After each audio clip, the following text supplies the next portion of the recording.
बदीन मां सिंधियाना news network जी reporter रोशन कौर जो मूजिब इनकलाबी शायर डॉक्टर आकाश अंसार जो मौत नओं रुख इख्तियार करण लॻो। संदसि बेवा जो वीडियो बयान केतिरा राज ॻोल्हे छॾिया। खेसि मिल्कियत जे मामले तां क़तल कयो वियो। क़तल में संदसि वेझा साथी में मुलविस हुजण जो इंकशाफ। बाथड़ तुलमतल विशाल लतीफ़ खे तशदुद करे खेसि में फासायो वियो आहे। आकाश जी बेवा जे ॾिनल वीडियो बयान चयो त आउं डॉक्टर आकाश जी वाइफ थी ॻाल्हायां ऐं लतीफ़ जी अम्मा थी ॻाल्हायां। मूंखे अदद में ॻाल्हाइण ॾाढो ॾुखियो लॻंदो आहे त इहे ॾींहं के मूंखे ॾिसणा पिया इन वजह सां त लतीफ़ बेक़सूर आहे। डॉक्टर आकाश जो क़तल उहो आहे। लतीफ़ हिकिड़े जो इहो क़तल न आहे। शेर मुड़ुसु हो, बहादुर हो, उहो मुंहिंजो हीरो हो, पूरी दुनिया जो हीरो हो, पर मुंहिंजी दिलि जो हीरो हो।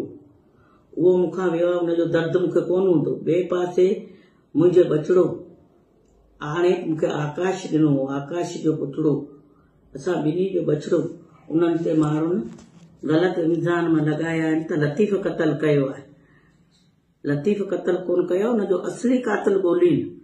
लतीफ़ खे ब्लैकमेल कयो त तुंहिंजी मंगेतर खे असीं खणाए जन्नत नालो आहे, हुनजी अहिड़ी हालत तुंहिंजे साम्हूं कंदासीं, तूं ॾिसंदे पोइ तोखे ख़बर पवंदी। त उन ॻाल्हि ते हुनजी बेहद मोहबत हुन सां घणी आहे। 5 साल मंगणी खे थिया आहिनि, रोज़ ॻाल्हाईंदा आहिनि पाण में। उन वजह सां हुन इहा ॻाल्हि मञी आहे। हुन ते तशदुद ॾाढो थियो त पोइ हुन कोन ॻाल्हि मञी कि मूं पापा जो खून कोन कयो आहे, पर इन ॻाल्हि ते हुन मञियो आहे। पूरी ॻाल्हि ते हुनखे बचायो वञे, मुंहिंजे बचिड़े खे।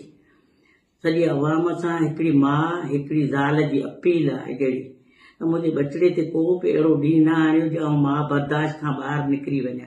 हिकिड़ो पंहिंजे घरवारे जो ई सदमो अञा मुंहिंजी दिलि मां नथो निकिरे, निकिरंदो बि कोन सॼी ज़िंदगी। जेसीं जीअंदी तेसीं आकाश ऐं किथां आणींदीसि। ऐं बाक़ी जेके आहिनि माण्हू डॉक्टर जी शाइरी में पाए त कंहिंजा कंहिंजा नाला खणा, उहो बि सॼो मसइलो जाइदाद तां आहे। सॼो मसइलो इहो आहे त जाइदाद तां करे आहे लॻो पियो आहे त आउं नाला कंहिंजा कोन थी खणा। डॉक्टर जी शाइरी में मां नाला कंहिंजा कंहिंजा खणा त आउं नालो कंहिंजो कोन थी खणी सघां। पर ख़ुदा जे वास्ते त मुंहिंजो लतीफ़ बेक़सूर आहे। जेका माउ हूंदी उहा सम्झंदी, जेको पीउ हूंदो उहा ॻाल्हि सम्झंदो। बाक़ी माउ पीउ जे न तरबियत कई हूंदी न त उहो माउ जो बि दर्द कोन सम्झंदा, पीउ जो बि दर्द कोन सम्झंदा। ज़ाल हूंदी उहा पंहिंजे मुड़ुस जो बि दर्द सम्झंदी, जेको न हूंदी ज़ाल त उहो कोन सम्झंदी। आकाश खां सवाइ मुंहिंजी दुनिया ई उजड़ी वई आहे। लतीफ़ खां सवाइ वीरान थी वई आहियां। ऐं मां करे छा थी सघां। ऐं सभिनि खे अपील जहिड़ी करियां थी, चवां थी त मुंहिंजो लतीफ़ बेक़सूर आहे, मुंहिंजो लतीफ़ बेक़सूर आहे। असली कातिल ॻोल्हियो न आकाश जा। आकाश को शेर मुड़ुसो के हिकिड़े ॿार जे मारण जो न हो। सवली जांच कनि, पुछा अछा कनि, यकदम में बसि अहिड़ो हुजे हा त अचे ई कोन आहे न, भॼी वञे हा, क़तल करे भॼी वञे हा। हू पंहिंजे पीउ जे जनाज़े में आयो आहे, उतां हुनखे पकड़ूं सिर्फ़ु इन करे त मञियो आहे त हुन छोकिरी जन्नत सां हुनजो मङणो थियल आहे। उन ते एतिरो इल्ज़ाम लॻो त पोइ इन वजह सां त हीअं कंदासीं हीअं कंदासीं। असगर तुनियो हुन छोकिरे जो नालो आहे। ख़ुदा जे वास्ते तव्हां असली कातिल ॻोल्हियो न, असली जेके कातिल आहिनि उहे ॻोल्हियो। बाक़ी हू मौसूम से ॿार हो जेके अञा कहिड़ी ख़बर, उहो पंहिंजे पापा सां बहुत इलाही इलाही प्यार कंदो हो, पंहिंजे पीउ सां। आउं घर में वियुसि न, असांजे घर जी ख़बर ॿिए खे हूंदी छा। ऐं माउ जेतिरो औलाद खे सम्झंदी आहे न, उहो साथी एतिरो केरु कोन सम्झंदो। माउ परे खां ख़ुशबू सम्झी वठंदी आहे, ॿार जी उथी वेठी सम्झंदी आहे। ऐं अहिड़ी माउ कोन ई आहे।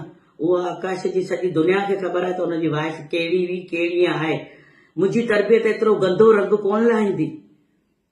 इहो ख़ुदा जे वास्ते ऐं चवां पई सभिनि खे सम्झ में ॻाल्हि नथी अचे, पर कातिल असली ॻोल्हियो। आकाशी बेवा जी वीडियो बयान। आकाशी वेझनि दोस्तनि जूं निंडूं हराम खे छॾियूं आहिनि।